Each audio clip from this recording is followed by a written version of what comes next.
towards the film. Oh, now you're I just now the realized I video wasn't starts recording. recording. That's okay. So Okay, I'll just restart again. So okay, yes. So my first question was about the origin story for stand up. yeah, I'll restart again. So I have structured these questions to explore both the thematic depth of the film and the unique creative processes behind it. yeah. Since this is for the Tribeca Film Festival, these questions are designed to appeal to both industry insiders and general audiences. So, for section one, narrative and inspiration, the origin story stand up often implies a turning point or a moment of defiance. Could you talk about the initial spark for the story? Was there a specific real world event or personal experience that compelled you to tell the specific narrative? Mm.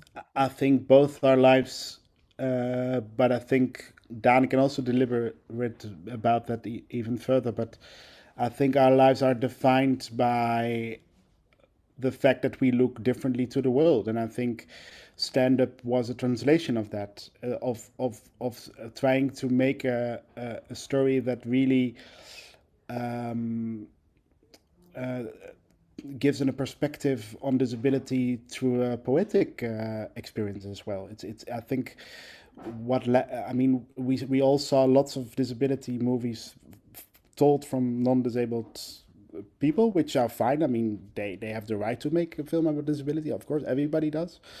But I think they will always turn into different stories. Yeah, The fact that we live through these experiences every day gives different inspiration, of course. it's weird because it feels like uh, we are telling our story, and it's like um, it. I can really connect to it, and it feels like I'm finally telling a story that's mine. But I play a character who the storytelling lead at me.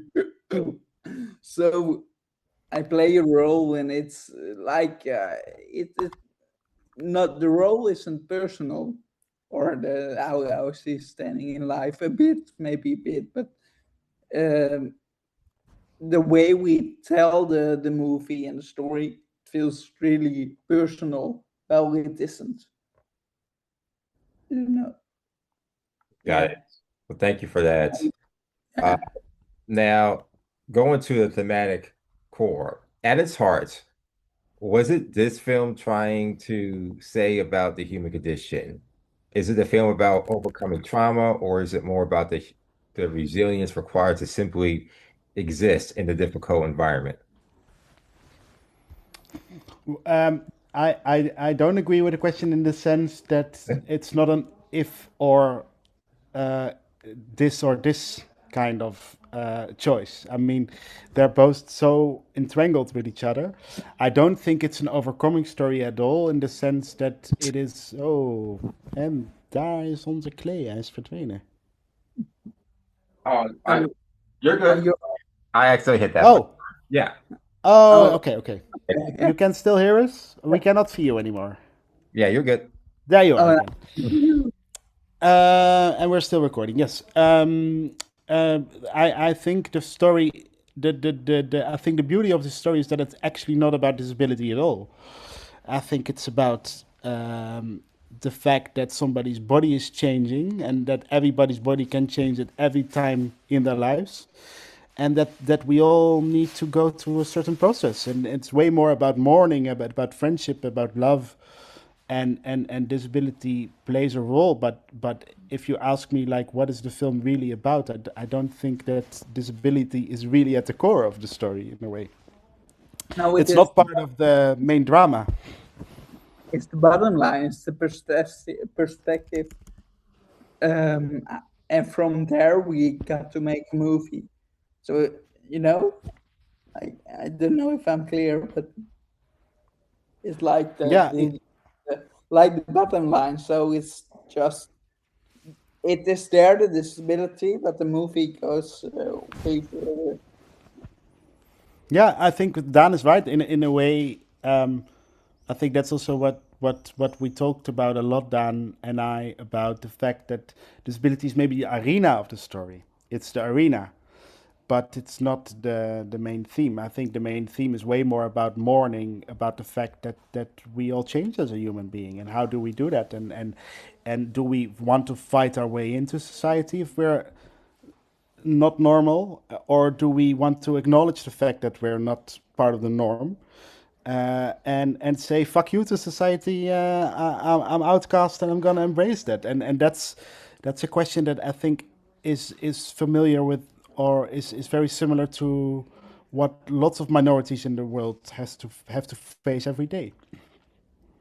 For sure. Now, the title stand up is both active and bold. How did you land on this title, and how do you feel it encapsulates the protagonist arc? Then I have to tell you a secret. Sure. It was And if you first want called to. it was first called Get Up Stand Up because the song of Bob Marley played a big role in the narrative. But then two things happened. Lots of people came to me and said like, "Oh, Mari, I heard you are busy with the documentary about Bob Marley. How is that going?" And the other thing was that the scene where Bob Marley played a certain role, or the storyline where Bob Marley played a role, I wrote, it's not part of the final scenario anymore, and I think stand up is really bold because in a way it is really about standing up in the most literal sense, but also stand up in the fact that Vera needs to stand up to make something out of her life. So that's way more about what this film is about, and of course the stand-up routine that Xander foresees for himself.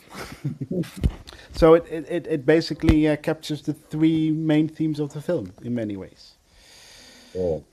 So, section two, this is about the directorial and creative partnership. So, the collaboration. There's Mari as director and Don as a collaborator, lead, and writer. How did your creative visions align? The vision. Ooh, good one. What do you think, Dan? Well, I must say I'm a little bit deaf. So the question was what was our vision again? Sorry, one more time. Could you rephrase the question again, Clay? Yeah. Clay, could Yeah. you So, rephrase? yeah, Yeah. absolutely. So basically, how did you two work together so well? What was the creative gel that kept you all together in the glue? Like, how did you find Between ways to really just work well and make this project execute at such a great level?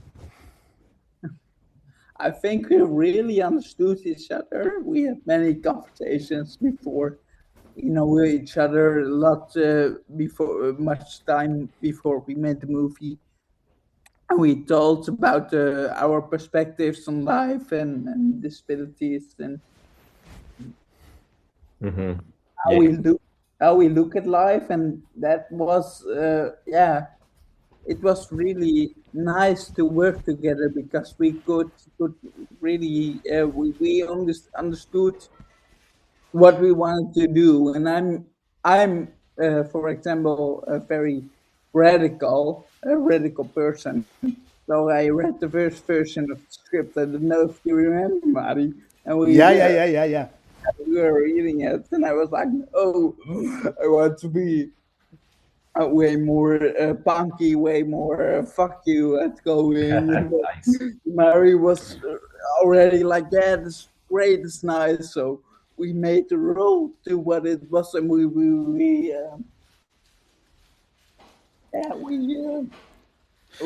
I am way more romantic than Dan is. That's true. I get it. I get it. really could help each other to get further. Yeah.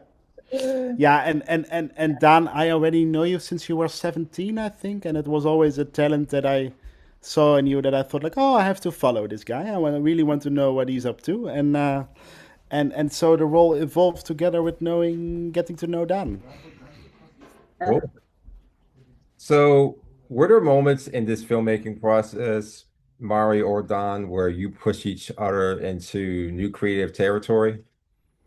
Ha. Good question, Ian. That's a loaded one. I think every time an actor delivers, it pushes you as a director to a new territory because Mhm. you all of a sudden see way more possibilities than you saw before. So every time an actor surprises you, and Dan surprises me a lot, I can tell you that, um, it opens new doors and new possibilities for a character and a character arc. And to be honest, Dan was already the character of Dan was already a big part of the scenario, but in the editing room, we saw that he needs to have a bigger part because he just his character asked so much attention in a very good way and in a very supportive way. So I think uh, um, it when an actor really delivers super nicely, it brings you further as a director, and you are able to think in a way more complex puzzle than you did before. So I think in every performance there can be it pushes me to the limit as a director as well. Right. Now let's talk about the visual language. The cinematography in this film, it does feel distinct. It does feel different, unique. What conversation did you have about the visual tone of the film? And how did you choose the settings to mirror the internal emotions in the eternal states of these characters?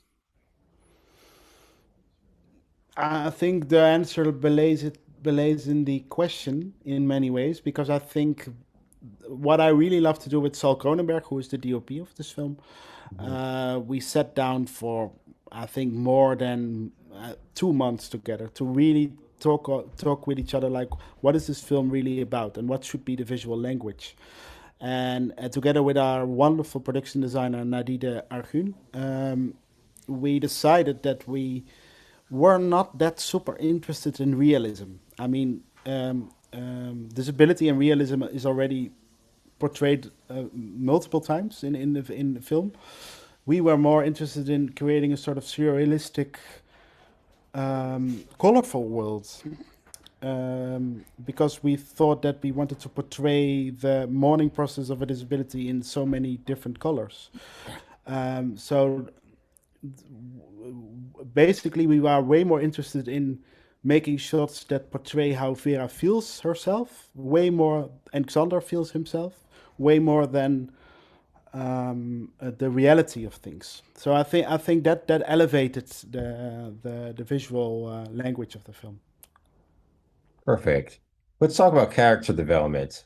How did you work together to build the vulnerability of the characters? Were there specific scenes that took the most effort to get everything right on camera, right on screen? I think that's a good question for Dan. Yeah. Sure. Um, to to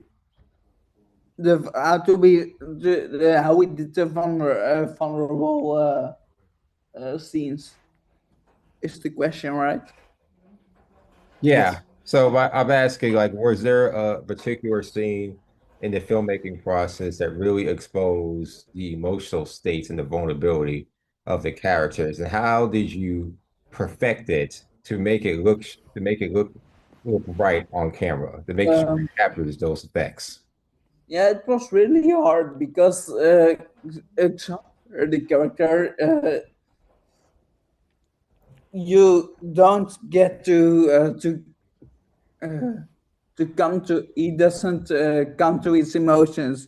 Well, there's a wall in between, and yeah, it was hard because I thought there must be scenes that I have to tear down that wall to let everybody see that yeah, I'm a person with feelings and not some creep only.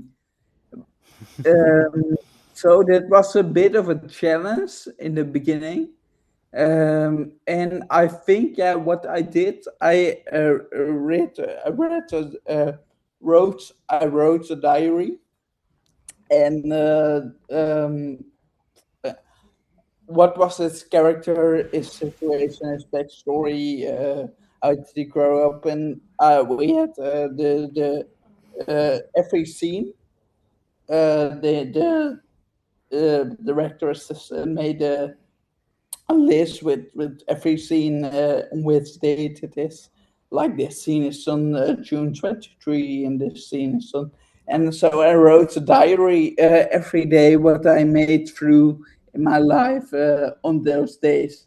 So we shot the scene and I read the whole diary, and then I got really emotional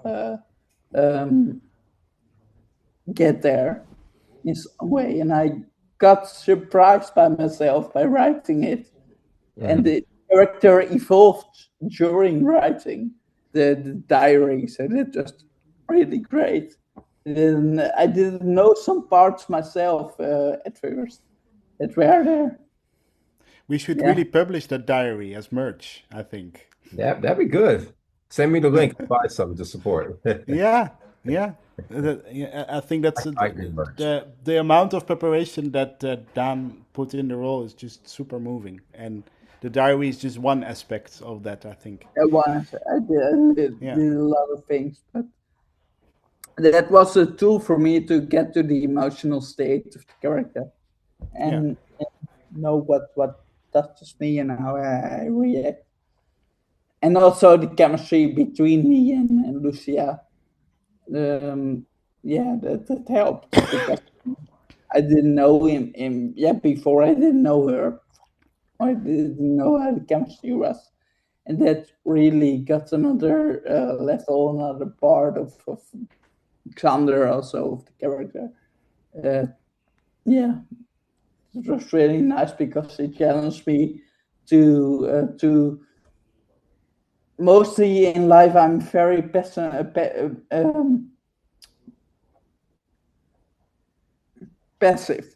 person, and um, this role of Xander is very active. So I'm the motor all of the time, and Vera is very passive the whole time, and I need to drag her into it, and that's not the person I am myself in life. So that was really challenging. Yeah. yeah, yeah. I never But thought of that. Yeah, yeah, so I'm very proud because I did a character that's very it's not me, it's totally not me. No. Cool. And it is on the other way. Cool. Now, next section, let's talk about the Tribeca angle here. And I'm going to be speaking from a festival context. So, premiering mm-hmm. at Tribeca in itself is a major milestone. How did it Yeah. feel, and how does it still feel to finally have this project shared with such an influential audience? Quite frankly, a global audience. Hmm. Well, I can answer in actually very condensed sentence for this one. I thought about this a lot, and I think getting selected by Tribeca, with also by Frédéric Boyer, I'm very thankful with the artistic director and his team. There, I mean, it's always nice to get compliments about your work, but it's really life changing to be understood, to feel that really people really understand what you're doing, and I think it moves me by knowing that because it's selected by Tribeca and all the launching pad that it's is for this film, and it today we had an article in Variety. You see the snowball is starting to roll, and that's just because some people really understood what we were doing, and I cannot tell you how moving that is. It's nice to get accomplishments. It's nice to get compliments, but even it's world changing. It's really life changing to be understood.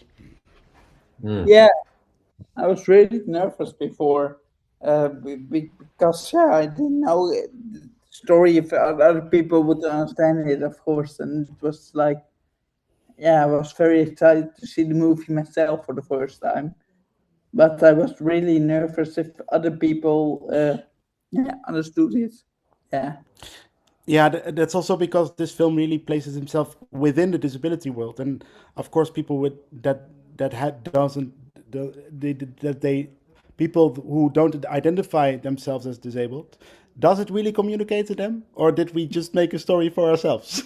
And it's always nice to understand that it can cross that border, and we can actually reach a way bigger audience just because at the core of this film, I think it's not about disability. But that's something I learned being selected by Tribeca. That it's actually a more universal story than we actually hoped or thought it was. Yeah. Okay. And what do you hope the Tribeca community, if we could just have a deeper dive into that, what do you hope the Tribeca community takes away from stand up that they might not get from that they could have gotten from any other films in this year's lineup that you're aware of, or just in general? Yeah, that's a difficult one because I think that I believe that when we are finished, Dan and I are finished making our films, we give the film to the audience in a way. It's theirs now, and they have to go in dialogue with that film. Me as a director, I just stand by and let the film sail away, and now it's a dialogue between the film and the audience. So it's not up to me to say what people should learn from this film, other than Yeah. that I really hope that the message of the film gets across, and that's the universal idea that sometimes you need to be vulnerable to make a next step in life. There are of Yeah, course other films saying this, but I think we managed to make a first really disability driven film, has its own perspectives, of course. But it's not up to me to say. I feel very modest here as a director. It's not up to me to say what people should learn from it. That's up to them and the film. oh, I got the same question live in the theater, and I got a total blackout. Harry. Yeah, Yeah, that's right. Yeah, yeah, yeah, yeah. And I had an answer in mind, but I didn't want to say it because I don't think it's the message. But I can say it now. I hope people uh, understand more. Yeah, the feeling, the understanding of the disability, um, and uh, that and feel what we want to tell with it, and that yeah, I am searching for words. Sorry for stumbling, but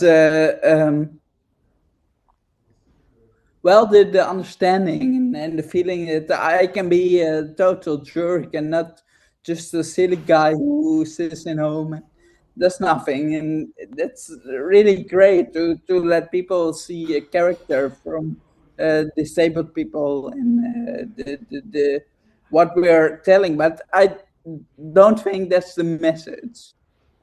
I don't think I no I don't want that to be the message, because the message is a universal thing, like being vulnerable in life, and it has nothing to do with disability. But I really hope that people, yeah, that the understanding is there, and I hope getting more roles in the future and not being categorized like I'm that one guy in a wheelchair. And I yeah, think we tell a story about that yeah, with this movie. But I don't think yeah. it's the message. Uh, it's a nice side quest that we make 3D characters out of disabled people. They're not playing disabled people. They are just being assholes or being nice guys, or Yeah. asshole and a nice guy at the same time. There is more to the characters than only the fact that they are disabled. I think something like that, Dan. You wanted to. It's more like this Xander guy is way more than only a disabled guy in a way, right? It Yeah, is, it is. And we are telling it this movie with every role. It's much more layered. yeah, We are characters. And yeah, it's yeah, really yeah. unique in a sort of It way. How shouldn't be unique, but it still is. but it's how Yeah, we tell it. That And I part. hope that when other people pick this movie up, they think, "Hey, this is a nice actor. I want to work with him, or with the director, with Mari, with And I yeah, think we got a film that captured that. That was really great. Yeah, but yeah, I don't hope it's the message, yeah. because I think it's about disability at all, as Mark said. Cool. Well, let's talk about the medium. Now, as far as the medium goes, as filmmakers, how do y'all see this film fitting into the current landscape of independent film? Independent cinema, just independent storytelling in general, because the floodgates are open now. Everything's democratized. You got content creators everywhere fronting as Mm. filmmakers. Anybody can just record on these phones right here and such. But how do you think how do you think filmmakers, how do you see yourself still being able to stand out with everything that I just laid out going on in present times and days? Ooh. Um, I think we can only reflect on that in 10 years when we see what the film has done within the landscape it is now. I think it's difficult to say. It's always difficult to see the valley when you're in it, in a way. You have to stand up the mountain to see how the valley looks like. But I really hope that in this day and age where the medium gets faster and we need and way more direct, that there is still space for ambiguity and that there's Right. still space for um, um, uh, uh, uh, um, taking the time for things and really let things sink in. In that way, we are. I see myself as an old fashioned film fan, and I'm not sure if I adapt to the new time that well, but I think it still has its place, and I think I really truly believe in a sort of counterculture that is not fast and furious, and that it's can take time to really tell a story, and I really believe that people are in need of that, of ambiguity and of slow storytelling and of a film that actually takes 90 minutes. I'm very optimistic. I really think that there's will always be room for that kind of films, and Yeah, there should be. I think so. One of the biggest think dangers is that this middle budget film that the US was very famous about in the 90s, films like Goodwill Hunting, Big Lebowski, they disappear. You have only low budget and very high budget films now. But there should be a middle ground, and I think independent cinema, and especially independent cinema from other countries like Europe, where we have this wonderful framework of subsidies, and I think we can truly fill that gap because it's needed. You need this kind of independent cinema to also bring the high budget films forward. Yeah, We kind of need each other. you do. Do you think the industry, if you could just think a little deeper, is becoming more and more or less and less receptive to this kind of raw storytelling that we see here with your project? I was afraid that it was not that time was over, that they couldn't be perspective. But then all of a sudden we were selected at Tribeca, and we have now wonderful reviews, including one at Variety. And so all of a sudden you really feel that people are waiting for it and people really understand what you're doing. So I think in a very good way, the film, maybe the world needs this film right now because otherwise it wasn't picked up this much as it is now. I think. It definitely does make sense. Just looking ahead, the stand-up legacy, if you had to describe the emotional weight or the emotional fingerprint this film leaves on its audiences, what would it be?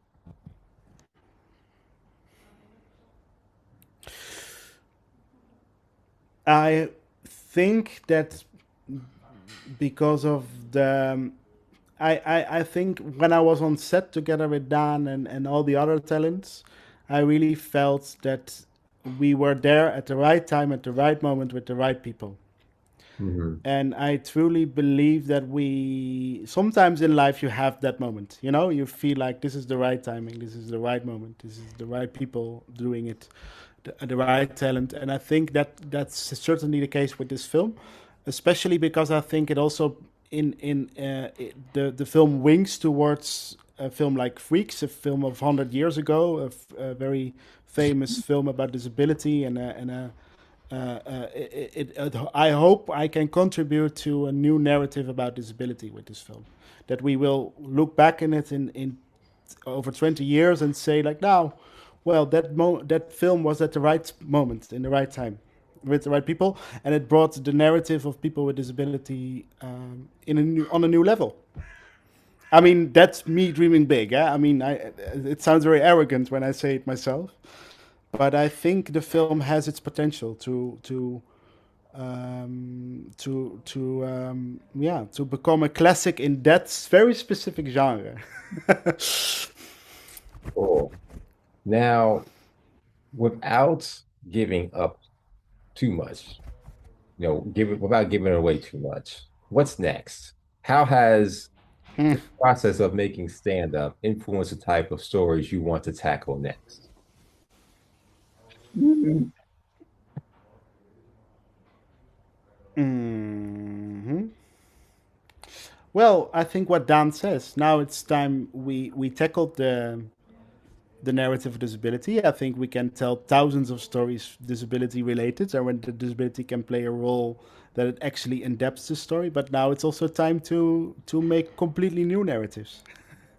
I think now And Dan needs to play a role of a for colonel in the that, army, or a doctor, or an advocate, or a lawyer. disability always is there because we make it and we make it ourselves, and it's just part of you. And we don't make something about the disability, but yeah, it is there. It is our perspective to make new things. So that's really great because we can make every part or play or role or movie that there is, and it's mostly totally unique scenario. Yeah, Yeah, like when we my my are pa- a film about the lawyer, it is gonna be a lawyer in a wheelchair, you know. Like, and it isn't about wheelchair, but that it is a new perspective. So it opens out a lot of new possibilities. Good. my partner Anna-Is van Ertvelde, who is a writer, I once said like, but yeah, but I'm afraid that I will be this wheelchair director. I don't want to be the wheelchair director. And she says something very wise. She said like, there are so many white Russian people, many white Russian old men writing about their alcoholism for all their lives. Why shouldn't you write something wonderful about disability? Even because it's such a rich theme, you can make 1,000 stories without repeating ourselves. I'm not saying we're gonna to, but if we would stick to this theme, we would always make a very interesting oeuvre. But I think even when Dan and I will make a film about, let's say, a sportsman, and it doesn't look disabled related at all, it will always be a little bit because it's part of our perspective. That's the uniqueness of what a disability can bring you sometimes. Cool. Well, tell folks how they can follow you all on social media, digitally, websites, blog boards, whatever. Just tell folks how they can follow you all and how they can continue to support YouTube individually, collectively, and in concerts, and just support this film and anything you all have going forward. Well, I hope that the American market is ready to accept our film. The distributor will come by around the corner, and it will get the distribution through the US. We really hope for distribution, of course. And then we really want you all to just go to the cinema and tell us what you thought of the film. Um, we want to collect as many thoughts and in-depth conversations about the film possible. That's why we make it, to start an in-depth conversation, and Cool. that's what the world needs. Absolutely. Well, thank you to Mari and Don for being here, and we look forward to staying in touch and supporting you all and all that you do in your endeavors. And congratulations again on Tribeca. Thank you so much. And where will it be published, Clay? Yes, What's it will your be on YouTube, Facebook, Instagram, LinkedIn, and Substack, and TikTok. Oh, okay. Thank you so much. Yep, Thank absolutely. You have a good one. Thank you. Bye bye. Bye-bye. you. Bye.